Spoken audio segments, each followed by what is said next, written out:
முருகனுக்கு அரோகரா, பழனியாண்டவனுக்கு அரோகரா. அள்ளிக் கொடுப்பதில் வல்லமை பெற்றவன் அப்பன் பழனியப்பன். தினம் அச்சம் தவிர்ப்பவன், ஆறுதல் சொல்பவன் அப்பன் பழனியப்பன். கள்ளம் கபடம் இல்லாதவர் தம்மிடம் காவலில் நின்றிருப்பான். அங்கு கால்நடையாய் வரும் மானிட ஜாதியை கண்டே கலித்திருப்பான். துள்ளி வரும் வடிவேலுக்கு மேலொரு ஜோதி பிழம்பும் உண்டோ? அந்த சுப்பையன் போலொரு அற்புத தெய்வத்தை சொல்ல மொழியும் உண்டோ?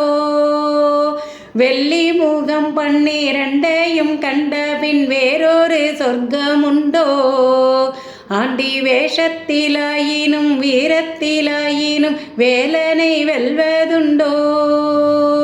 சித்தர் வணங்கிய சேவர் கொடியோனை சேர்ந்து வணங்கிடுவோம். அந்த சிக்கலிலாயினும் செந்திலாயினும் சென்று கணிந்து நிற்போம். பக்தருக்கென்று திறந்திருக்கும் தென்பழனியை கண்டு கொள்வோம்.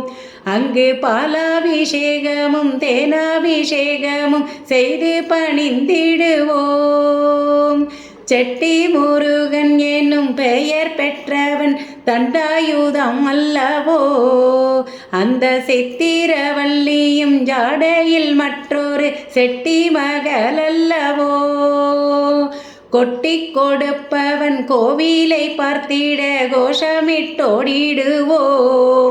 முள்ளும் குத்தட்டுமே கல்லும் தட்டட்டுமே வலி கொஞ்சமும் கண்டு கொள்வோம். 6 60 ஆன 20 ஆடி நடந்து செல்வோம். சில ஆனந்த பாடல்கள் வேலனை பாடட்டும் அன்புடன் ஊர்ந்து செல்வோம். ஊறுகள் நேரட்டும் உமையவள் மைந்தனை உச்சத்தில் வைத்திருப்போம். கையில் உள்ளதை அன்னவன் கோவிலுக்கே தந்து மிச்சத்தில் வாழ்ந்திருப்போம்.